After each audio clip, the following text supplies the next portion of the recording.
ನೇಹ ಮಾಡಿದ ಡ್ರಾಮದ ಬಗ್ಗೆ ಅರಿವಾಗುತ್ತಿದ್ದಂತೆ ಅಭಿ ಕೋಪದಲ್ಲಿ ಅವಳು ಹೋದತ್ತ ತಿರುಗಿದ. ನೇಹ ಕುಂಟುತ್ತಾ ಸಾಗುತ್ತಿದ್ದಳು. ಅವಳ ಮುಖದಲ್ಲಿ ಮಂದಹಾಸವಿತ್ತು. ನೇಹಾ, ಜೋರಾಗಿ ಕೂಗಿ ಅವಳನ್ನು ತಡೆದು, ನಿಮ್ಮ ಈ ಕುತಂತ್ರ ಬುದ್ಧಿ ಯಾವುದೇ ಕಾರಣಕ್ಕೂ ನನ್ನ ಮೇಲೆ ಆಗಲಿ ಸಾಹಿತ್ಯಳ ಮೇಲೆ ಆಗಲಿ ಪರಿಣಾಮ ಬೀರಲ್ಲ. ನಾನು ತಪ್ಪು ಮಾಡಿದ್ದಾಗಲೇ ಅವಳು ನನ್ನ ಕ್ಷಮಿಸಿದವಳು. ಈಗ ನಿಮ್ಮ ಈ ನಾಟಕದ ಬಗ್ಗೆ ಅವಳಿಗೆ ಗೊತ್ತಾಗಲ್ಲ ಅಂದ್ಕೊಂಡ್ರ? ಅವಳು ನನ್ನ ಹುಡುಗಿ. ಅವಳ ಬಗ್ಗೆ ನನಗೆ ಚೆನ್ನಾಗಿ ಗೊತ್ತು. ಇದೇ ಕೊನೆ. ಇನ್ಮುಂದೆ ನನ್ನ ಮನೆಯವರ ವಿಚಾರಕ್ಕೆ ಬಂದರೆ ನೀವೊಬ್ಬ ಹುಡುಗಿ ಅನ್ನೋದನ್ನು ಮರಿಬೇಕಾಗುತ್ತೆ. ಬಿ ಕೇರ್ಫುಲ್ ಎಂದು ಎಚ್ಚರಿಸಿದ. ನೇಹ ಮೂತಿ ತಿರುವಿ ಹೊರಟೋದಳು. ಏನೋ ಗಲಾಟೆ ನಡೆಯುತ್ತಿದೆ ಎಂದು ಓಡಿ ಬಂದ ಅರುಣಾದೇವಿಯವರು ನೇಹ ಬ್ಯಾಗ್ ಹಿಡಿದು ಆ ಕತ್ತಲಿನಲ್ಲಿ ಹೊರಟು ಹೋಗಿದ್ದು ನೋಡಿ ಅಭಿಯ ಬಳಿ ಓಡಿ ಬಂದರು. ಅಭಿ, ನೇಹ ಎಂದು ನೇಹ ಹೋದತ್ತ ಕೈ ತೋರಿಸಿದಾಗ ನಡೆದ ವಿಷಯವನ್ನೆಲ್ಲ ವಿವರಿಸಿ ಹೇಳಿದ ಆತ. ಅರುಣಾದೇವಿಯವರು ತಲೆಯ ಮೇಲೆ ಕೈ ಹೊತ್ತು ಕುಳಿತರು. ಅಭಿ, ನಾನೊಂದು ಸಾರಿ ಸಾಹಿತ್ಯ ಹತ್ರ ಮಾತಾಡ್ಲಾ? ಇವೆಲ್ಲ ನೇಹ ಮಾಡಿದ ನಾಟಕ ಅಂತ ಹೇಳ್ತೀನಿ, ಅವಳು ನಂಬ್ತಾಳೆ ಎಂದಾಗ, ಬೇಡ ಮಾಮ್, ಅವಳು ನೇಹ ಹೇಳಿದ ಮಾತು ನಂಬಲ್ಲ ಅನ್ನೋ ನಂಬಿಕೆ ನನಗಿದೆ. ನಾನೇ ಮಾತಾಡ್ತೀನಿ. ನೀವು ಆರಾಮಾಗಿ ಹೋಗಿ ಮಲ್ಕೊಳ್ಳಿ. ಈಗಾಗಲೇ ತುಂಬ ಲೇಟಾಗಿದೆ ಎಂದು ಅವರನ್ನು ಕಳುಹಿಸಿದಾಗ, ಅಭಿ, ಈ ರಾತ್ರಿಲಿ ನೇಹ ಒಬ್ಬಳೇ ಎಲ್ಲಿಗೆ ಹೋದ್ಲು? ಅಲ್ಲ, ಅವಳು ಎಂಥ ಎಣ್ಣೆ ಆಗಿದ್ರೂ ಈ ರಾತ್ರಿಲಿ ಒಬ್ಬಳೇ ಈ ಮನೆಯಿಂದ ಹೊರ ಹೋಗಿದ್ದು ಸರಿಯಲ್ಲ ಅನಿಸ್ತಿದೆ ಎಂದವರ ಮಾತಿಗೆ, ಇಲ್ಲ ಮಾಮ್, ಅವರಿಗೆ ನಾನೇನು ಹೋಗೋದಿಕ್ಕೆ ಹೇಳಿಲ್ಲ, ಅವರೇ ಹೋದರು.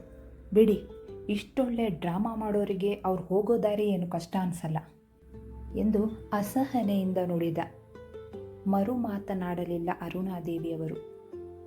ರೂಮಿಗೆ ನಡೆದ ಅಭಿ. ಅವನಿಗೆ ಸಾಹಿತ್ಯ ತನ್ನ ಬಗ್ಗೆ ಏನಂದುಕೊಂಡಿರಬಹುದು ಎಂದು ತಿಳಿದುಕೊಳ್ಳಬೇಕಿತ್ತು. ಕಿಟಕಿಯ ಪರದೆ ಸರಿಸಿ ಹೊರಗೆ ನೋಡುತ್ತಾ ನಿಂತಿದ್ದಳು ಸಾಹಿತ್ಯ. ಮೆಲ್ಲನೆ ಅವಳ ಬಳಿ ಬಂದ. ಸತ್ಯ ಎಂದವನ ಕರೆಗೆ ಏನೋ ಯೋಚಿಸುತ್ತಿದ್ದ ಸಾಹಿತ್ಯ ವಾಸ್ತವಕ್ಕೆ ಬಂದು ಅವನೆಡೆ ತಿರುಗಿದಳು. ನೇಹ ಹಾಗೆ ಹೇಳಿದ್ರು ಅಂತ ಮಾತು ಅರ್ಧಕ್ಕೆ ನಿಲ್ಲಿಸಿ ಅವಳ ಮುಖ ನೋಡಿದ. ಅವಳ ಮುಖ ಬಾಡಿತ್ತು. ಸರ್, ನೀವು ನಿಜವಾಗಿಯೂ ನೇಹ ಮೇಡಮ್ ಅವರ ಅಪ್ಪನನ್ನು ಕಿಡ್ನಾಪ್ ಮಾಡಿದ್ದೀರಾ? ಅವಳ ಗೊಂದಲಗಳಿಗೆ ಪೂರ್ಣ ವಿರಾಮ ಇಡಲು ಅಭಿಯನ್ನು ಪ್ರಶ್ನಿಸಿದಳು. ಸಾಹಿತ್ಯಾಳಿಗೆ ನೇಹಾಳ ಮಾತುಗಳನ್ನು ನಂಬಲು ಸಾಧ್ಯವಾಗುತ್ತಿರಲಿಲ್ಲ. ಅವಳ ಎಲ್ಲ ಮಾತುಗಳು ಸುಳ್ಳಾಗಿದ್ದರೆ ಸಾಕು ಎಂದು ತನ್ನ ಇಷ್ಟ ದೇವ ಕೃಷ್ಣನಲ್ಲಿ ಬೇಡಿಕೊಳ್ಳುತ್ತಿದ್ದಳು. ಸತ್ಯ, ಅದು ನಾನು ಯಾಕೆ ಹಾಗೆ ಮಾಡಿದೆ ಅಂದರೆ, ಮುಂದೆ ಮಾತನಾಡಲು ಬಿಡಲಿಲ್ಲ ಸಾಹಿತ್ಯ. ಸರ್ ಪ್ಲೀಸ್, ನೀವು ನೇಹ ಮೇಡಮ್ ತಂದೆಯನ್ನು ಕಿಡ್ನಾಪ್ ಮಾಡಿದ್ದೀರಾ ಇಲ್ವಾ ಹೇಳಿ ಸಾಕು ಎಂದು ಅವನನ್ನೇ ನೋಡುತ್ತಾ ಕೇಳಿದಳು. ಅಭಿ ಗಂಭೀರವಾಗಿ, ಹೌದು, ಅವರನ್ನು ಕಿಡ್ನಾಪ್ ಮಾಡಿದ್ದೇನೆ ಎಂದ. ತನ್ನ ಗಂಡನಿಂದ ಇಂತಹ ಉತ್ತರವನ್ನು ನಿರೀಕ್ಷಿಸಿರಲಿಲ್ಲ ಅವಳು. ಅವಳ ಮನಸ್ಸು ತುಂಬ ನೇಹ ಮೇಡಮ್ ಹೇಳಿದ್ದು ಸುಳ್ಳಾಗಿರಲಿ ಎಂದು ಬಯಸುತ್ತಿದ್ದೇ ಹೊರತು ಅವಳ ಮಾತುಗಳನ್ನು ನಂಬಲು ತಯಾರಾಗಿರಲಿಲ್ಲ. ದೇವರೇ, ಇದು ಕನಸಾಗಿರಲಿ ಎಂದು ಮತ್ತೆ ಮತ್ತೆ ಪ್ರಾರ್ಥಿಸಿಕೊಂಡರೂ ತಾನು ಕೇಳಿದ ಮಾತು ನಿಜವೆಂದು ಅರಿವಾಗುತ್ತಿದ್ದಂತೆ ಕಣ್ಣಲ್ಲಿ ಧಾರಾಕಾರವಾಗಿ ನೀರು ಹರಿಯತೊಡಗಿತು. ಸಾಹಿತ್ಯ ಏನೋ ತಪ್ಪಾಗಿ ಅರ್ಥೈಸಿಕೊಂಡಿದ್ದಾಳೆಂದು ಅರಿವಾಗುತ್ತಿದ್ದಂತೆ ಅವಳ ಬಳಿ ಬಂದು, ಸತ್ಯ, ನೀ ನನ್ನ ಬಗ್ಗೆ ತಪ್ಪಾಗಿ ತಿಳಿಬೇಡ. ನಾನು ಯಾಕೆ ಹಾಗೆ ಮಾಡಿದೆ ಅಂದರೆ ಎಂದು ಮುಂದೆ ಹೇಳ ಹೊರಟವನನ್ನು ತಡೆದು, ಪ್ಲೀಸ್ ಸರ್, ಮುಂದೇನು ಹೇಳಬೇಡಿ. ನಿಮ್ಮ ಮೇಲೆ ತುಂಬಾ ನಂಬಿಕೆ ಇತ್ತು ನನಗೆ. ಒಂದು ವೇಳೆ ನೀವು ನೇಹ ಮೇಡಮ್ನ ಇಷ್ಟಪಟ್ಟಿದ್ರಿ ಅನ್ನೋ ವಿಷಯನ ನನ್ನ ಹತ್ರ ಹೇಳಿದಿದ್ರೆ ನಾನೇನು ಅನ್ಕೋತಿರ್ಲಿಲ್ಲ. ಆದರೆ ಆ ವಿಷಯ ನನಗೆ ಗೊತ್ತಾಗಬಾರ್ದು ಅನ್ನೋ ಕಾರಣಕ್ಕೆ ಒಬ್ಬ ಅಮಾಯಕ ತಂದೆನ ಕಿಡ್ನ್ಯಾಪ್ ಮಾಡಿದ್ದೀರಿ ಅಂದರೆ ನನಗೆ ನಂಬೋಕೆ ಆಗ್ತಿಲ್ಲ. ಕೋಪದಿಂದ ನುಡಿದಳು ಆಕೆ. ಸತ್ಯ, ವಿಷಯ ಗೊತ್ತಿಲ್ಲದೆ ಏನೇನೋ ಹೇಳಬೇಡ. ನನ್ನ ಮೇಲೆ ನಂಬಿಕೆ ಇಲ್ವಾ ನಿಂಗೆ? ಹುಬ್ಬು ಜೋಡಿಸಿ ಕೇಳಿದ. ಇತ್ತು, ತುಂಬ ಇತ್ತು. ನೀವು ನನಗೆ ಮಾಡಿದ ಉಪಕಾರಕ್ಕೆ ಆ ತಪ್ಪನ್ನೆಲ್ಲ ಕ್ಷಮಿಸಿದೆ. ಆದರೆ ಇವತ್ತು ಗೊತ್ತಾಯಿತು ನಿಮ್ಮ ಬಳಿ ತಪ್ಪುಗಳ ಸರಮಾಲೆನೇ ಇದೆ ಅಂತ. ದುರುಗುಟ್ಟಿ ಹೇಳಿದಳು. ಅವಳ ಮಾತಿಗೆ ಉರಿದೋದ ಅಭಿ. ಅಂದರೆ ನೀನು ನನ್ನ ಕ್ಷಮಿಸಿದ್ದು ನನ್ನ ಮೇಲಿನ ನಂಬಿಕೆಯಿಂದ ಅಲ್ಲ, ನಿಂಗೆ ನಾನು ಮಾಡಿದ ಉಪಕಾರದಿಂದ ಅಂತ ಆಯಿತು. ಕೋಪದಿಂದಲೇ ಕೇಳಿದ. ನೀವು ಹೇಗೆ ಅಂದ್ಕೋತಿರೋ ಹಾಗೆ. ಈಗ ನನಗೆ ನಿಮ್ಮ ವಿಷಯ ಗೊತ್ತಾಗಿದೆ ಅಲ್ವಾ, ಈಗಲಾದರೂ ನೇಹಾ ಮೇಡಮ್ ತಂದೆನ ಬಿಟ್ಬಿಡಿ. ಅವನನ್ನೇ ನೋಡುತ್ತಾ ಕೇಳಿಕೊಂಡಳು. ಅಭಿ ಕೈ ಮುಷ್ಟಿ ಬಿಗಿದು ಜೋರಾಗಿ ಗೋಡೆಗೆ ಗುದ್ದಿ ಟೇಬಲ್ ಮೇಲಿದ್ದ ಮೊಬೈಲ್ ತೆಗೆದು ಯಾರಿಗೋ ಕಾಲ್ ಮಾಡಿ ಆ ಮನುಷ್ಯನ್ನ ರಿಲೀಸ್ ಮಾಡಿ ಎಂದ. ಅತ್ತ ಕಡೆಯಿಂದ ಏನಂದರು, ಹೇಳ್ದಷ್ಟು ಮಾಡಿ ಎಂದು ಕಾಲ್ ಕಟ್ ಮಾಡಿ ಸಾಹಿತ್ಯಾಳೆಡೆ ತಿರುಗಿ, ಸಮಾಧಾನನಾ ಎಂದು ಉರಿ ನೋಟ ಬೀರಿ ಮೊಬೈಲನ್ನು ಅಲ್ಲೇ ಬಿಸಾಕಿ ದಢಾರೆಂದು ಬಾಗಿಲು ಎಳೆದು ಬಾಲ್ಕನಿಯತ್ತ ನಡೆದ. ಅವನ ವರ್ತನೆಗೆ ಸಾಹಿತ್ಯ ಬೆದರಿದಳು. ಮುಖದಲ್ಲಿ ಸಣ್ಣಗೆ ಮೂಡಿದ ಬೆವರಿನ ಹನಿಗಳನ್ನು ಒರೆಸುತ್ತಾ ಮಂಚಕ್ಕೆ ಒರಗಿ ಕುಳಿತಳು.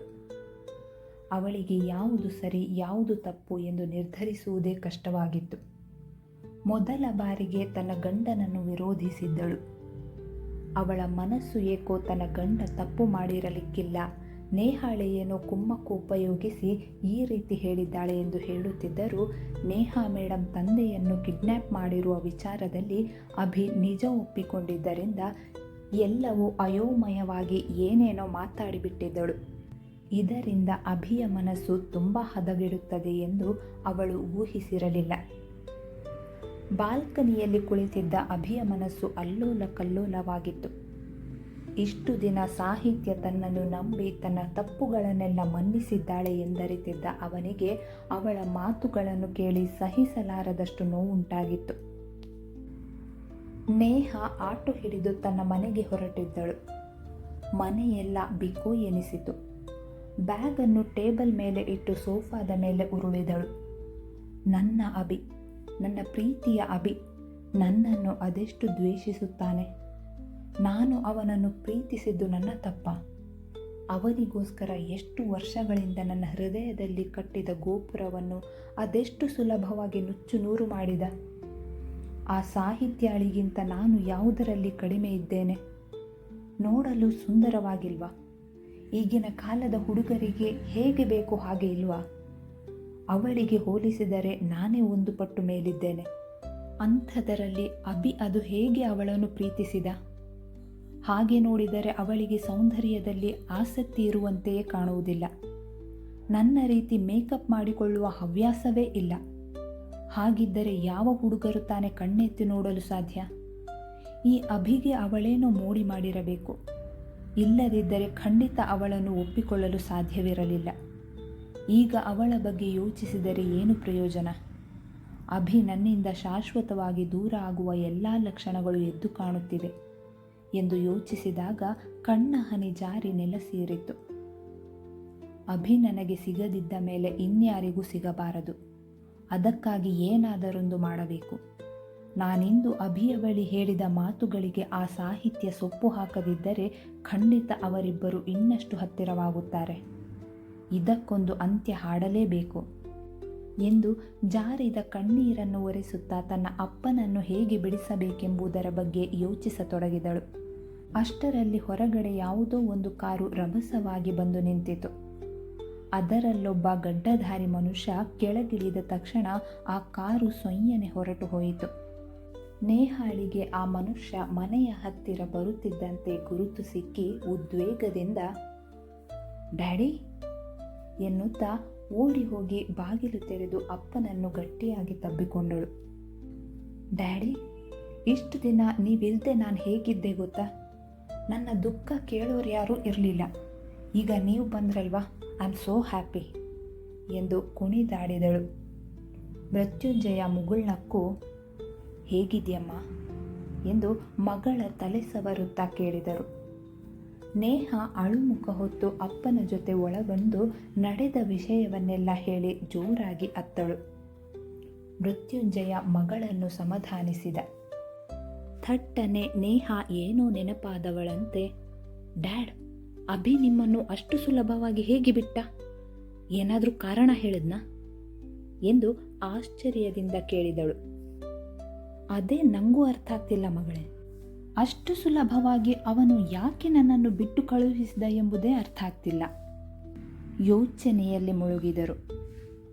ಬಹುಶಃ ನಾನು ಹತ್ತಿದ ಕಿಡಿ ಉರಿಯಲು ಪ್ರಾರಂಭಿಸಿದೆ ಅನಿಸುತ್ತೆ ಎಂದು ಕಿರುನಗೆ ಬೀರಿದಳು ನೇಹ. ಅಂದರೆ ಅರ್ಥವಾಗಲಿಲ್ಲ ಮೃತ್ಯುಂಜಯರಿಗೆ. ಡ್ಯಾಡ್, ನಾನು ಹೇಳಿದ್ನಲ್ಲ, ಅಭಿ ಮತ್ತೆ ನನ್ನ ಮಧ್ಯೆ ಸಂಬಂಧ ಇದೆ ಎನ್ನುವುದರ ಬಗ್ಗೆ ಚಿಕ್ಕದಾಗಿ ಕಿಡಿ ಹೊತ್ತಿಸಿದ್ದೇನೆ ಅಂತ. ಬಹುಶಃ ಅದರ ಪರಿಣಾಮವೇ ಇದಾಗಿರಬಹುದು. ಅವಳ ಮುಖದಲ್ಲಿ ಇನ್ನಷ್ಟು ಮಂದಹಾಸ ಮೂಡಿತು. ಮೃತ್ಯುಂಜಯ ದೀರ್ಘವಾಗಿ ನಿಟ್ಟುಸಿರು ಬಿಟ್ಟು, ಮಗಳೇ, ನಿಂಗೆ ಆ ಹುಡುಗನೇ ಬೇಕಾ? ಪ್ರಶ್ನಿಸಿದರು. ಅಪ್ಪನ ಮಾತಿಗೆ ಹುಬ್ಬು ಜೋಡಿಸಿ ಅವರ ಮುಖ ನೋಡಿದಳು ನೇಹ. ಮಗಳ ಪ್ರಶ್ನಾರ್ಥಕವಾದ ಮುಖವನ್ನು ನೋಡಿದ ತಂದೆ, ಅವನು ತನ್ನ ಹೆಂಡತಿಯನ್ನು ತುಂಬ ಪ್ರೀತಿಸ್ತಾನೆ. ಅವನು ತನ್ನ ಹೆಂಡತಿಗೋಸ್ಕರ ಏನು ಬೇಕಾದರೂ ಮಾಡೋಕೆ ರೆಡಿ ಇದ್ದಾನೆ. ಮಾತು ನಿಲ್ಲಿಸಿದರು. Dad, are you mad? ಅವನು ನಿಮಗೆ ಅಷ್ಟೊಂದು ಕಷ್ಟ ಕೊಟ್ಟಿದ್ದಾನೆ. ಅವನ ಮೇಲೆ ಸೇಡು ತೀರಿಸ್ಬೇಕು ಅಂತ ಅನಿಸ್ತಾ ಇಲ್ವಾ? ಅದು ಅಲ್ಲದೆ ನಿಮಗೆ ನನ್ನ ಸಂತೋಷಕ್ಕಿಂತ ಅವ್ರ ಸಂತೋಷ ಮುಖ್ಯ ಅನಿಸ್ತಿದೆ ಅಲ್ವಾ? ಕೋಪ ಎದ್ದು ಕಾಣುತ್ತಿತ್ತು ಅವಳ ಮುಖದಲ್ಲಿ. ಅದು ಹಾಗಲ್ಲ ಮಗಳೇ. ಅವನು ನನ್ನ ಕಿಡ್ನ್ಯಾಪ್ ಮಾಡಿದ್ದು ನಿಜ. ಆದರೆ ನನಗೇನು ಕಡಿಮೆ ಮಾಡಿಲ್ಲ. ಯಾವ ರೀತಿಯೂ ತೊಂದರೆ ಕೊಡಲಿಲ್ಲ. ತಾನು ತನ್ನ ಹೆಂಡತಿಯನ್ನು ಎಷ್ಟು ಇಷ್ಟಪಡುತ್ತಿರುವ ಎಂಬುದರ ಬಗ್ಗೆ ವಿವರಿಸುತ್ತಿದ್ದ ಎಂದಾಗ, ಮತ್ತೆ ಆ ಕುರ್ಚಿಗೆ ಕಟ್ಟಿ ಹಾಕಿ ಕೊಳಕು ತುಂಬಿದ ಬಟ್ಟೆಯಲ್ಲಿ ನಿಮ್ಮನ್ನು ನೋಡಿದ್ದು ಸುಳ್ಳ? ರೇಗಿದಳು ನೇಹ. ಅದು ನಿನ್ನನ್ನು ಹೆದರಿಸಲು ಅವನು ಮಾಡಿದ ಕುತಂತ್ರ, ಶಾಂತವಾಗಿ ಹೇಳಿದರು. ಅರ್ಥವಾಗಲಿಲ್ಲ ಅವಳಿಗೆ.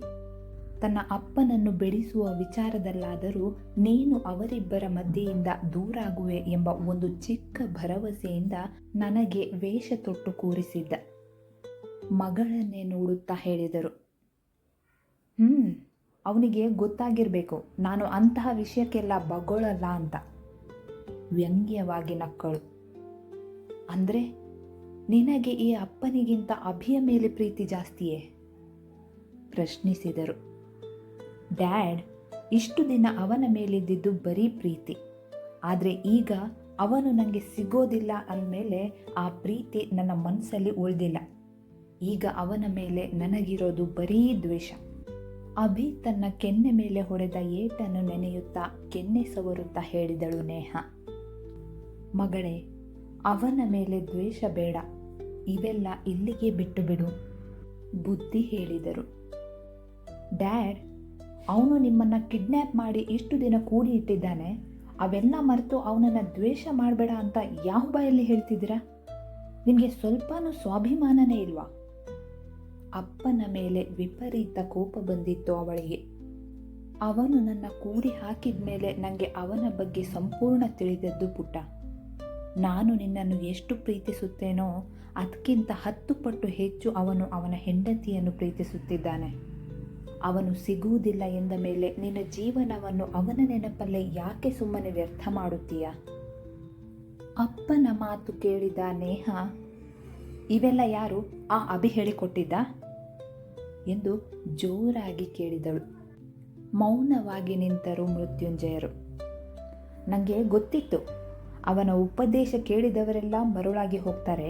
ಅವನ ಜೊತೆ 2 ದಿನ ಇದ್ದರೆ ಎಲ್ಲರೂ ಅವನ ರೂಪಕ್ಕೆ, ಅವನ ಮಾತುಗಳಿಗೆ ಮರಳಾಗ್ತಾರೆ. ಹಾಗಾಗಿ ಅವನು ಅಷ್ಟು ದೊಡ್ಡ ಬಿಸ್ನೆಸ್ ಮ್ಯಾನ್ ಆಗಿದ್ದಿರಬೇಕು. ನನ್ನನ್ನು ಅವನು ಹಾಗೆ ಮರಳು ಮಾಡಿದ. ಈಗ ನಾನು ಅದರಿಂದ ಹೊರಬರಲು ಎಷ್ಟು ಕಷ್ಟಪಡುತ್ತಿದ್ದೇನೆ ಅಂತ ಅವನಿಗೇನು ಗೊತ್ತು? ಇಲ್ಲ ಡ್ಯಾಡ್, ಅವನು ನನಗೆ ಸಿಗದಿದ್ದ ಮೇಲೆ ಆ ಸಾಹಿತ್ಯಗಳಿಗೂ ಸಿಗಬಾರ್ದು. ನೀವು ಮನಸ್ಸು ಬದಲಾಯಿಸಿದ್ರೂ ನಾನು ಮಾತ್ರ ನನ್ನ ನಿರ್ಧಾರನ ಬದಲಾಯಿಸಲ್ಲ. ಅವರಿಬ್ಬರಿಗೆ ಒಂದು ಗತಿ ಕಾಣಿಸಿದ ಮೇಲೇ ನನಗೆ ನೆಮ್ಮದಿ.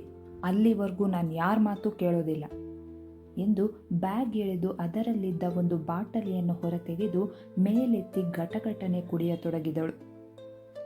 ಮಗಳ ಆಕಸ್ಮಿಕ ವರ್ತನೆಗೆ ದಂಗಾಗಿ ಅವಳ ಬಳಿ ಓಡಿ ಮದ್ಯದ ಬಾಟಲನ್ನು ಎಳೆದು, ಏನಿದು ನೇಹ, ನಿಂಗೇನಾದರೂ ಹುಚ್ಚು ಹಿಡಿದಿದೆಯಾ? ಯಾವಾಗಿನಿಂದ ಶುರು ಹಚ್ಕೊಂಡೆ ಇಂಥ ಕೆಟ್ಟ ಅಭ್ಯಾಸನ? ಕೋಪದಿಂದ ಕೇಳಿದರು. ಈಗಲೇ ಶುರು ಹಚ್ಕೊಂಡಿದ್ದು ಡ್ಯಾಡ್. ಇದನ್ನು ಕುಡಿದ್ರೆ ಅವನನ್ನು ಮರಿಬಹುದು ಅಂತ ಅನಿಸ್ತು. ಜೊತೆಗೆ ಅವನು ಕೊಟ್ಟ ಏಟು ಕೂಡ ಮರಿಬಹುದು ಅನ್ನಿಸ್ತು. ಅದಕ್ಕೆ ಈಗ ಬರ್ತಾ ತಗೊಂಬಂದೆ. ಕೊಡಿ ಡ್ಯಾಡ್, ಕೊಡಿ ಎಂದು ಬಾಟಲಿ ತೆಗೆದುಕೊಳ್ಳಲು ಮುಂದಾದಳು. ಶಟಾಪ್ ನೇಹಾ, ಇನ್ನೊಂದು ಸಾರಿ ಇಂತಹದೆಲ್ಲ ನನ್ನ ಕಣ್ಮುಂದೆ ನಡೆದ್ರೆ ನಾನು ಸುಮ್ಮನೆ ಇರಲ್ಲ. ಕೋಪದಿಂದ ಗುಡುಗಿದರು ಮೃತ್ಯುಂಜಯರು. ಡ್ಯಾಡ್, ನೀವು ನನಗೆ ಮಾತು ಕೊಟ್ಟಿದ್ರಿ ನನ್ನ ಅಭಿ ಜೊತೆ ಮದುವೆ ಮಾಡಿಸ್ತೀನಿ ಅಂತ. ಈಗ ನನಗೆ ಬುದ್ಧಿ ಹೇಳೋಕೆ ಬರ್ತಿದ್ದೀರಾ? ಓಕೆ, ನಾನು ನಿಮ್ಮ ಮಾತಿಗೆ ಬೆಲೆ ಕೊಡ್ತೀನಿ. ನೀವು ನನ್ನ ಅಭಿನ ನಂಗೆ ಒಪ್ಪಿಸಿ, ಆಮೇಲೆ ಈ ಕುಡಿಯೋದು ಎಲ್ಲ ಮಾಡೋದೇ ಇಲ್ಲ. ಬೇಕಾದರೆ ನಿಮ್ಮ ಮೇಲೆ ಆಣೆ ಮಾಡ್ತೀನಿ ಎಂದು ತೂರಾಡುತ್ತಲೇ ಕೈ ಮುಂದೆ ಚಾಚಿದಳು. ಮೃತ್ಯುಂಜಯರವರು ಅವಳಿಂದ ಸ್ವಲ್ಪ ದೂರ ಸರಿದು, ಈಗ ತಾನೇ ಹೇಳಿದೆ ಅಭಿ ಮೇಲೆ ಪ್ರೀತಿ ಇಲ್ಲ ದ್ವೇಷ ಇರೋದು ಅಂತ. ಈಗ ಮತ್ತೆ ಅವನು ಬೇಕು ಅಂತಿದೀಯಾ? ಈಗ ಸಂದರ್ಭ ಬೇರೆ ರೀತಿ ಇದೆ ನೇಹಾ. ಅಭಿ ನಿನ್ನನ್ನು ಇಷ್ಟಪಡ್ತಿಲ್ಲ. ಒಂದು ವೇಳೆ ಬಲವಂತವಾಗಿ ಅವನು ನಿಂಗೆ ಸಿಕ್ಕಿದ್ರೂ ನಿನ್ನ ಅವನು ಚೆನ್ನಾಗಿ ನೋಡ್ಕೋತಾನ ಹೇಳು? ಅವಳನ್ನೇ ನೋಡುತ್ತಾ ಪ್ರಶ್ನಿಸಿದರು. ಅವೆಲ್ಲ ನಂಗೆ ಗೊತ್ತಿಲ್ಲ. ಅವನು ನನಗೆ ಬೇಕು ಅಷ್ಟೇ. ನೀವು ಮಾತು ಕೊಟ್ಟಿದ್ದೀರ, ಉಳಿಸ್ಕೊಳ್ಳಿ ಎಂದು ಹೇಳುತ್ತಾ ಹೊಟ್ಟೆ ತೊಳೆಸಿದಂತಾಗಿ ತೂರಾಡುತ್ತಲೇ ಬಾತ್ರೂಮಿಗೆ ಓಡಿದಳು. ಮಗಳ ಅವಸ್ಥೆ ಕಂಡು ಮೃತ್ಯುಂಜಯರವರು ಅತೀವ ದುಃಖಪಟ್ಟರು. ಮುಂದೇನು ಮಾಡಬೇಕೆಂದು ತಿಳಿಯದೆ ಕಂಗಾಲಾಗಿ ತಲೆ ಮೇಲೆ ಕೈ ಹೊತ್ತು ಕುಳಿತು ಬಿಟ್ಟರು. ಬಾಲ್ಕನಿಯಲ್ಲೇ ನಿದ್ದೆ ಹೋಗಿದ್ದ ಅಭಿ ಬೆಳಗ್ಗಿನ ಜಾವ ಬೇಗ ಎದ್ದು ದೇಹ ದಂಡಿಸಿ ತನ್ನ ಪಾಡಿಗೆ ತಾನು ರೆಡಿಯಾಗಿ ಆಫೀಸಿಗೆ ಹೊರಟಿದ್ದ. ಅವನಿಗೆ ಸಾಹಿತ್ಯಾಳ ಮುಖ ಕೂಡ ನೋಡಬೇಕೆಂದೆನಿಸಲಿಲ್ಲ. ಸಾಹಿತ್ಯ ಕೂಡ ಅವನನ್ನು ನೋಡುವ ದುಸ್ಸಾಹಸ ಮಾಡದೆ ತನ್ನ ಕೆಲಸವನ್ನು ಮಾಡುತ್ತಿದ್ದಳು. 2 ದಿನ ಕಳೆದರೂ ಇಬ್ಬರದು ಮಾತುಕತೆ ಇಲ್ಲ. ಅಭಿ ಬಾಲ್ಕನಿಯನ್ನೇ ತನ್ನ ರೂಮ್ ಆಗಿಸಿಕೊಂಡಿದ್ದ. ಇಬ್ಬರ ನಡುವೆ ಏನೂ ಸರಿಯಿಲ್ಲ ಎಂಬುದು ಅರುಣಾದೇವಿಯವರಿಗೆ ಖಚಿತವಾಗಿತ್ತು. ಆದರೆ ನೇಹಾ ಹೇಳಿದ ಮಾತುಗಳಿಂದ ಇಬ್ಬರ ನಡುವೆ ಬಿರುಕಾಗಿದೆ ಎಂಬುದು ಅವರ ಅರಿವಿಗೆ ಬರಲಿಲ್ಲ. ಅಂದು ಮಧ್ಯಾಹ್ನದ ಹೊತ್ತಿಗೆ ಆ್ಯಶ್ ಮತ್ತು ಸಹನಾ ಮನೆಗೆ ಬಂದಿದ್ದರು. 2 ದಿನಗಳಿಂದ ಅಭಿಯ ಜೊತೆ ಮಾತುಕತೆಗಳಿಲ್ಲದೆ ಬೇಜಾರಾಗಿದ್ದ ಸಾಹಿತ್ಯಾಳಿಗೆ ಸಹನಾ ಬಂದಿದ್ದು ನೋಡಿ ಬಹಳ ಖುಷಿಯಾಗಿತ್ತು. ಇಬ್ಬರು ಕುಳಿತು ತುಂಬ ಹೊತ್ತು ಹರಟೆ ಹೊಡೆದರು. ಸಹನಾ ತನ್ನ ಮತ್ತು ಆ್ಯಶ್ ನಡುವೆ ಮೂಡಿದ್ದ ಬಿರುಕು ಸರಿಹೋಗಿರುವ ವಿಚಾರವನ್ನು ಸಾಹಿತ್ಯಾಳಿಗೆ ತಿಳಿಸಿದಳು. ಆ ವಿಷಯ ಕೇಳಿ ಇನ್ನಷ್ಟು ಖುಷಿಪಟ್ಟಳು ಆಕೆ. ಸಂಜೆಯಾಗುತ್ತಲೇ ಅಭಿ ಮತ್ತು ಆ್ಯಶ್ ಜೊತೆ 3 ಜೋಡಿಗಳು ಮನೆಗೆ ಬಂದಿಳಿದಿದ್ದರು. ಸಾಹಿತ್ಯಾಳಿಗೆ ತನ್ನ ಕಣ್ಣುಗಳನ್ನೇ ನಂಬಲಾಗಲಿಲ್ಲ. ಹಿತ, ಧನ್ಯ, ಅನಿತಾ ಮೂವರನ್ನು ಒಂದೇ ಬಾರಿಗೆ ತಬ್ಬಿಕೊಂಡು ಅವರ ಯೋಗಕ್ಷೇಮ ವಿಚಾರಿಸತೊಡಗಿದಳು. ಅನಿತಾ 1 ತಿಂಗಳಲ್ಲಿ ತಾವು ಹೋಗಿರುವ ಜಾಗಗಳ ಬಗ್ಗೆ ವಿವರಿಸುತ್ತಿದ್ದಳು.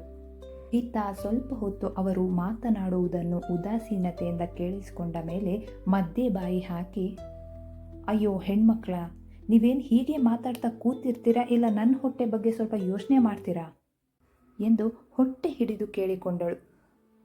ತಿಂಡಿ ಪೂತಿ, ಹೋದಲ್ಲೆಲ್ಲ ಅಷ್ಟೊಂದು ಚೆನ್ನಾಗಿರೋ ಜಾಗಗಳನ್ನು ನೋಡೋದು ಬಿಟ್ಟು ಬರೀ ತಿಂಡಿ ತಿನ್ನೋದ್ರಲ್ಲೇ ಕಾಲ ಕಳೆದ್ಲು. ಅನಿತಾ ಶುರು ಹಚ್ಚಿಕೊಂಡಳು. ಅಯ್ಯ, ಜಾಗ ನೋಡೋದು ಕಣ್ಣಿಂದ ಮರೆತಿ, ಬಾಯಿಂದ ಅಲ್ಲ. ತಿಂತ ಜಾಗಗಳನ್ನು ನೋಡಿದರೆ ಏನು ಮಜಾ ಇರುತ್ತೆ ಅಂತ ನಿಂಗೇನು ಗೊತ್ತು, ಒಣಕ್ಲು ಕಡ್ಡಿ. ಹಿತ ಚಿಪ್ಸ್ ತಿನ್ನುತ್ತಲೇ ಒಟಗುಟ್ಟಿದಳು. ಅನಿತಾ ಇನ್ನೇನೋ ಬಾಯಿ ತೆರೆದಾಗ ಧನ್ಯ ಮಧ್ಯ ಬಂದು, ಓ ದೇವಿಗಳೇ, ಸಾಕು ಮಾಡಿ ನಿಮ್ಮ ತಲೆ ಹರಟೆನ. ಅದೇನು ಕಿತ್ತಾಡ್ತಿರೋ ದೇವ್ರೆ, ನಿಮ್ಮಿಬ್ಬರನ್ನ 1 ತಿಂಗಳು ಸಂಭಾಳಿಸಿ ವಾಪಸ್ಸು ಬರೋಷ್ಟರಲ್ಲಿ ನಾನು 5 kg ಡೌನ್ ಆಗಿಬಿಟ್ಟಿದ್ದೀನಿ ಎಂದಾಗ ಎಲ್ಲರೂ ಗೊಳ್ಳೆಂದು ನಕ್ಕರು. ಧನ್ಯಳ ಮಾತಿಗೆ ಹರ್ಷ ನಗುತ್ತಾ, ಅದಕ್ಕೆ ಹೆಂಗಸರ ಸಾವಾಸದಿಂದ ದೂರನೇ ಉಳಿದಿದ್ದು ನಾವುಗಳು ಎಂದು ಮಡದಿಯನ್ನು ನೋಡಿ ಕಣ್ಣೊಡೆದ. ಹರ್ಷನ ಮಾತಿಗೆ ಸಾಗರ್ ಮತ್ತು ದಿಲೀಪ್ ಕೂಡ ತಲೆ ಅಲ್ಲಾಡಿಸಿದರು. ಅವರ ನಡುವೆ ಅಪ್ಸರಾದೇವಿ ಮತ್ತು ಅರುಣಾದೇವಿಯವರು ಸೇರಿ ಮಾತು ಪ್ರಾರಂಭಿಸಿದರು. ರಾತ್ರಿಯಾಗುತ್ತಲೇ ಎಲ್ಲರೂ ಒಟ್ಟಿಗೆ ಕುಳಿತು ಊಟ ಮುಗಿಸಿ ಅಂದು ರಾತ್ರಿ ಅಲ್ಲೇ ಉಳಿದು ಮರುದಿನ ತಮ್ಮ ತಮ್ಮ ಮನೆಗೆ ಹೊರಟರು. ಸಾಹಿತ್ಯಾಳಿಗೆ ಸಹನಾ ಮತ್ತು ಧನ್ಯ ಜೊತೆಯಾಗಿದ್ದರು. ಹರ್ಷ ಆ ದಿನವೇ ಅಭಿ ಜೊತೆ ಆಫೀಸಿಗೆ ಹೊರಟಿದ್ದ. ಮೇಲ್ನೋಟಕ್ಕೆ ಎಲ್ಲರ ಜೊತೆ ಚೆನ್ನಾಗಿ ಬೆರೆಯುತ್ತಿದ್ದ ಅಭಿ ಸಾಹಿತ್ಯಾಳನ್ನು ಮಾತ್ರ ಕಣ್ಣೆತ್ತಿಯೂ ನೋಡುತ್ತಿರಲಿಲ್ಲ. ಅವರಿಬ್ಬರ ನಡುವೆ ಯಾವುದೇ ಮಾತುಕತೆಯೂ ನಡೆಯದೇ ಇರುವುದನ್ನು ಕಂಡುಹಿಡಿದದ್ದು ಮಾತ್ರ ಸಹನಾ ಮತ್ತು ಧನ್ಯ. ವಿಷಯವೇನೆಂದು ತಿಳಿಯಬೇಕೆಂದು ಅರುಣಾದೇವಿಯವರ ಬಳಿ ಈ ವಿಷಯದ ಬಗ್ಗೆ ಚರ್ಚಿಸಿದಾಗ ನೇಹಾ ಮನೆಗೆ ಬಂದು ಹೋದಾಗಿನ ಎಲ್ಲ ವಿಷಯವನ್ನು ಅವರ ಬಳಿ ಹೇಳಿ, ಸಾಹಿತ್ಯಾಳಿಗೆ ಅಭಿಯ ಮೇಲೆ ತುಂಬ ನಂಬಿಕೆ ಇದೆ. ನೇಹಾ ಹೇಳಿದ ಮಾತಿಗೆಲ್ಲ ಅವಳು ತಲೆ ಕೆಡಿಸಿಕೊಳ್ಳಲು ಸಾಧ್ಯವಿಲ್ಲ ಎನಿಸುತ್ತದೆ. ಏನೇ ಆಗಲಿ ಈ ವಿಷಯದ ಬಗ್ಗೆ ಸಾಹಿತ್ಯಾಳ ಬಳಿ ನಾನೇ ವಿಚಾರಿಸುತ್ತೇನೆ ಎಂದರು. ಈಗಲೇ ಸಾಹಿತ್ಯಾಳ ಬಳಿ ಮಾತನಾಡುವಂತೆ ಇಬ್ಬರು ಪಟ ಹಿಡಿದಾಗ ಅರುಣಾದೇವಿಯವರು ಸರಿ ಎಂದು ಎದ್ದು ಸಾಹಿತ್ಯಾಳ ರೂಮಿಗೆ ನಡೆದರು. ಸಾಹಿತ್ಯ ಒಣಗಿದ ಬಟ್ಟೆಗಳನ್ನೆಲ್ಲ ತಂದು ಸರಿಯಾಗಿ ಜೋಡಿಸಿ ಇಡುತ್ತಿದ್ದಳು. ಸಾಹಿತ್ಯ ಅರುಣಾದೇವಿಯವರ ಕಡೆಗೆ ತಿರುಗಿ, ಅಮ್ಮ ಬನ್ನಿ ಒಳಗೆ ಎಂದು ಬಟ್ಟೆಯನ್ನು ಅಲ್ಲಿ ಬಿಟ್ಟು ಅವರ ಬಳಿ ಬಂದಳು. ಅರುಣಾದೇವಿಯವರು ಒಳಗೊಂಡು ಮಂಚದ ಮೇಲೆ ಕುಳಿತು ಸಾಹಿತ್ಯಾಳನ್ನು ಪಕ್ಕದಲ್ಲಿ ಕೂರಿಸಿ ಅವಳ ತಲೆ ಸವರುತ್ತಾ, ಸಾಹಿತ್ಯ, ನಾನೊಂದು ವಿಷಯ ಕೇಳ್ತೀನಿ, ಸರಿಯಾಗಿ ಉತ್ತರ ಕೊಡಬೇಕು ಎಂದು ಕೇಳಿದಾಗ ಅವರ ಪ್ರಶ್ನೆಗೆ ಸಾಹಿತ್ಯ ಹುಬ್ಬು ಜೋಡಿಸಿ, ಏನು ವಿಷಯ ಅಮ್ಮ ಎಂದು ಅವರನ್ನೇ ನೋಡುತ್ತಾ ಕೇಳಿದಳು. ನಿನ್ನ ಮತ್ತೆ ಅಭಿ ಮಧ್ಯೆ ಏನಾದರೂ ಜಗಳ ಆಗಿದೆಯಾ? ನೇರವಾಗಿ ಕೇಳಿದರು. ಸಾಹಿತ್ಯಾಳಿಗೆ ನಡುಕ ಹತ್ತಿತು. ಹಾಗೇನೂ ಇಲ್ಲ ಅಮ್ಮ, ಯಾಕೆ ಯಾಕೆ ಹೀಗೆ ಕೇಳ್ತಿದ್ದೀರಾ? ಕಷ್ಟಪಟ್ಟು ಕೇಳಿದಳು. ನಂಗ್ಯಾಕೋ ನಿಮ್ಮಿಬ್ಬರ ಮಧ್ಯೆ ಏನೋ ಸರಿಯಿಲ್ಲ ಅಂತ ಅನಿಸ್ತಾ ಇದೆ, ಅದಕ್ಕೆ ಕೇಳಿದೆ ಎಂದವರ ಮಾತಿಗೆ, ಇಲ್ಲ ನಾವಿಬ್ರು ಚೆನ್ನಾಗೇ ಇದ್ದೀವಿ ಎಂದು ಮುಖದಲ್ಲಿ ನಗು ತಂದು ಹೇಳಿದಳು ಆಕೆ. ಸದ್ಯ ನಾನು ಅನ್ಕೊಂಡ ಹಾಗೆ ಏನೂ ಇಲ್ವಲ್ಲ, ಅಷ್ಟು ಸಾಕು. ನಂಗೊತ್ತು ಆ ನೇಹಾ ಏನೇ ಹೇಳಿದ್ರು ಅಭಿನ ನೀನು ಬಿಟ್ಕೊಡಲ್ಲ ಅಂತ. ನಿನ್ನ ಮುಂದೆ ಅವಳ ನಾಟಕ ಯಾವುದೂ ನಿಲ್ಲಲ್ಲ. ಅಭಿ ಅವಳನ್ನು ಆಫೀಸಲ್ಲಿ ಕೆಲಸ ಮಾಡೋ ಎಲ್ಲ ಎಂಪ್ಲಾಯೀಸ್ ಥರನೇ ನೋಡ್ದ ಹೊರತು ಒಂದೇ ನಾನು ಅವಳ ಕಡೆ ಕಣ್ಣೆತ್ತಿ ಬೇರೆ ದೃಷ್ಟಿಯಿಂದ ನೋಡಿದವನಲ್ಲ. ಹಾಗೆ ನೋಡಕ್ಕೆ ಹೋದರೆ ಈಗಲೂ ಅವನು ಬೇರೆ ಎಲ್ಲ ಹೆಣ್ಮಕ್ಳಿಗೆ ಬನ್ನಿ ಹೋಗಿ ಅವರು ಇವರು ಅಂತಾನೆ ಮಾತಾಡ್ತಾನೆ. ನಿನ್ನ ಒಬ್ಳನ್ನ ಬಿಟ್ಟು ನೀನು ಅವನ ಸರ್ವಸ್ವ ಅನ್ನೋ ಕಾರಣಕ್ಕೆ. ಅಯ್ಯೋ ನಾನೊಬ್ಳು, ಅವನು ಏನು ಅಂತ ನಿಂಗೆ ಚೆನ್ನಾಗಿ ಗೊತ್ತಿದ್ರು ಇವೆಲ್ಲ ಹೇಳ್ತಾ ಕೂತಿದ್ದೀನಿ ನೋಡು. ಸದ್ಯ ನನ್ನ ಅನುಮಾನ ಬಗೆಹರಿತು. ಸರಿ, ನಿನ್ನ ಕೆಲಸ ಮುಗಿಸ್ಕೊ, ನಾನು ಬರ್ತೀನಿ ಎಂದು ಮುಗುಳ್ನಕ್ಕು ಅಲ್ಲಿಂದ ಹೊರಬಂದರು. ಸಾಹಿತ್ಯಾಳಿಗೆ ಅತ್ತೆ ಹೇಳಿದ ಮಾತುಗಳೇ ಗುಂಗುಡಲು ಶುರುವಾಯಿತು. ತನ್ನ ಮನಸ್ಸಿನ ಮಾತುಗಳನ್ನೇ ಅರುಣ ಅಮ್ಮ ಹೇಳಿದರಲ್ಲವೇ. ಈಗಲೂ ನೇಹಾಳ ಮಾತುಗಳು ಸುಳ್ಳು ಎನಿಸುತ್ತಿದೆ. ಆದರೆ ನೇಹಾಳ ಅಪ್ಪನನ್ನು ಕೂಡಿ ಹಾಕುವ ದುಸ್ಸಾಹಸ ಯಾಕೆ ಮಾಡಬೇಕಿತ್ತು? ಅದರ ಹಿಂದೆ ಬೇರೆ ಏನಾದರೂ ಕಾರಣ ಇರಬಹುದೇ? ಒಂದು ವೇಳೆ ಬೇರೆ ಏನಾದರೂ ಕಾರಣ ಇದ್ದರೆ ಎಂದು ಯೋಚನೆಗೆ ಬರುತ್ತಿದ್ದಂತೆ ಅವಳ ಹೃದಯ ಜೋರಾಗಿ ಬಡಿದುಕೊಳ್ಳತೊಡಗಿತು. ನಾನು ಅಭಿಯ ಮೇಲೆ ಅನುಮಾನ ಪಟ್ಟು ತಪ್ಪು ಮಾಡಿದ್ನಾ? ಆ ನೇಹಾ ಮೇಡಮ್ ನಾವಿಬ್ರು ಚೆನ್ನಾಗಿರಬಾರ್ದು ಅಂತ ಹಾಗೆ ಹೇಳಿರ್ಬೋದಾ ಎಂದು ಯೋಚಿಸಿದಾಗ ನಿಂತಲ್ಲಿ ನಿಲ್ಲಲಾರದೆ ಚಡಪಡಿಸಿದಳು. ತಕ್ಷಣ ಏನೋ ನೆನಪಾದವಳಂತೆ ಬೀರುವಿನಿಂದ ಒಂದು ಬಟ್ಟೆ ಎಳೆದು ಧರಿಸಿ ಕೆಳಗೋಡಿ ಬಂದು, ಅರುಣಾ ಅಮ್ಮ, ನಾನು ಸ್ವಲ್ಪ ಹೊರಗೋಗಿ ಬರ್ತೀನಿ, ಮಧ್ಯಾಹ್ನ ಅಷ್ಟರಲ್ಲಿ ಬಂದ್ಬಿಡ್ತೀನಿ ಎಂದು ಹೇಳಿ ಒಂದು ಕ್ಷಣವೂ ಅಲ್ಲಿ ನಿಲ್ಲದೆ ಕಾರು ಬೇಡ ಎಂದು ಗೇಟು ದಾಟಿ ಹೊರಬಂದು ಆಟೋ ಹಿಡಿದು ಹೊರಟಳು. ಮುಂದುವರೆಯುವುದು.